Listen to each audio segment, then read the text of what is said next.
Assalamualaikum warahmatullahi wabarakatuh. Yang terhormat dosen pengampu mata kuliah ergonomi, Ibu Arum Dian Pratiwi, SKM MSc. Izinkan saya memperkenalkan diri.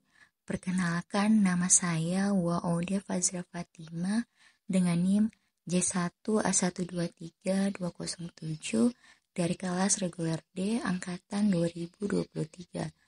Pada kesempatan kali ini saya akan membahas mengenai tugas saya, yaitu pengukuran kelelahan kerja dengan menggunakan Subjective Feeling Fatigue dari Japan Industrial Fatigue Research Committee atau IFRC. Sebelum kita masuk ke pengukuran kelelahan kerja, kita harus mengetahui apa itu kelelahan kerja. Kelelahan kerja berarti berkurang atau hilangnya kesiagaan dan kemampuan untuk menampilkan keselamatan atau keamanan yang tinggi di dalam bekerja. Kelelahan kerja umumnya disebabkan oleh rendahnya kualitas dan kuantitas tidur, di samping karena bekerja pada waktu yang tidak normal, yang seharusnya pergi tidur, atau karena aktivitas fisik dan mental yang berlebihan di tempat kerja. Kemudian kita juga harus mengetahui apa itu Subjective Feelings Fatigue dari Japan Industrial Fatigue Research Committee atau IFRC. IFRC adalah kuesioner yang digunakan untuk mengukur tingkat kelelahan secara subjektif. Kuesioner ini berisi 30 pertanyaan yang berkaitan dengan gejala fisik, motivasi, dan kinerja. Cara kerja kuesioner IFRC ini yang pertama adalah responden menjawab pertanyaan-pertanyaan yang ada di kuesioner. Kedua, hasil jawaban responden dianalisis untuk menilai tingkat kelelahannya. Yang ketiga, hasil analisis menunjukkan tingkat kelelahan responden. Berikut adalah pengisian identitas diri dari responden saya, di mana responden saya bernama Wanini SSIMM dengan jenis kelamin perempuan, umur 44 tahun, dengan shift kerja dari pagi sampai sore yang ia telah lakukan selama 20 tahun pada salah satu kantor di Kabupaten Muna.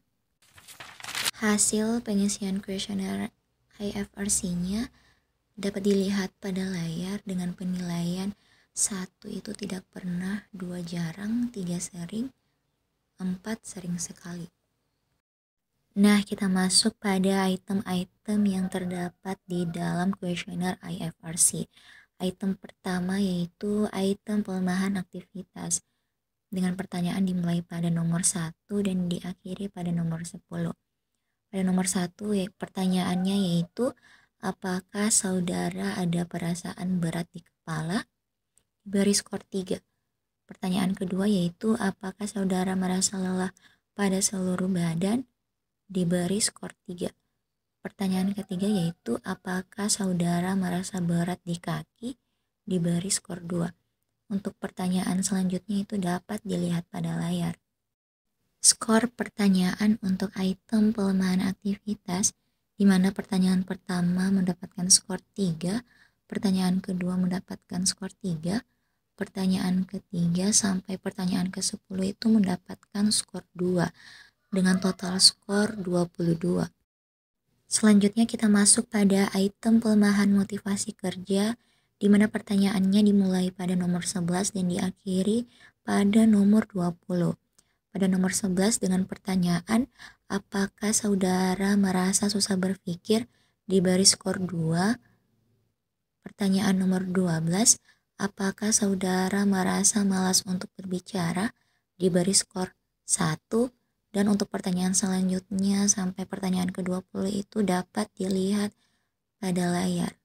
Skor pertanyaan untuk item pelemahan motivasi kerja, di mana pertanyaan pertama diberi skor 2, pertanyaan kedua sampai pertanyaan kelima diberi skor 1, pertanyaan ke-6 diberi skor 2, pertanyaan ke-7 diberi skor 1, pertanyaan ke-8 diberi skor 2, dan pertanyaan 9 dan ke-10 itu diberi skor 1, dengan total skor adalah 13. Selanjutnya kita masuk pada item yang terakhir yaitu item pelemahan fisik, di mana pertanyaannya dimulai pada nomor 21 dan berakhir pada nomor 30. Di mana pertanyaan pada nomor 21 yaitu, apakah saudara merasa sakit pada bagian kepala di baris skor 2? Pertanyaan pada nomor 22, apakah saudara merasa sakit pada bagian bahu di baris skor 3? Dan untuk pertanyaan selanjutnya sampai pertanyaan ke-30, untuk skornya dapat dilihat pada layar. Skor pertanyaan untuk item pelemahan fisik, di mana pertanyaan pertama di baris skor 2, pertanyaan kedua di baris skor 3, pertanyaan ketiga sampai pertanyaan ke-10 itu diberi skor 2 dengan total skor 21. Lalu selanjutnya kita masuk pada bagian interpretasi skor atau skor akhir dari kuesioner. Dengan item pelemahan aktivitas itu mendapatkan skor 22, pelemahan motivasi kerja mendapatkan skor 13, pelemahan fisik mendapatkan skor 21 dengan total skor 56, masuk ke dalam kelelahan tingkat sedang. Dapat disimpulkan bahwa skor 56 berada dalam kategori kelelahan tingkat sedang, di mana berada di antara 53 sampai 75. Kelelahan tingkat sedang menunjukkan bahwa pekerja tersebut mulai merasakan kelelahan fisik atau mental yang bisa memengaruhi kinerjanya, meskipun belum mencapai tingkat yang tinggi. Untuk mencegah kelelahan tingkat sedang berkembang menjadi tingkat tinggi, penting bagi pekerja untuk menjaga keseimbangan antara pekerjaan dan istirahat. Pastikan mengambil jeda singkat secara teratur selama bekerja. Tidur cukup setiap malam 7-8 jam dan menggunakan waktu luang untuk aktivitas yang menyegarkan seperti olahraga dan berkumpul dengan keluarga. Tetaplah terhidrasi, makan makanan yang bergizi, dan hindari multitasking berlebihan agar fokus tetap terjaga. Mungkin itu saja penjelasan dari tugas saya. Apabila ada kesalahan kata, mohon dimaafkan. Saya tutup dengan ucapan billahi taufiq wal hidayah. Wassalamualaikum warahmatullahi wabarakatuh.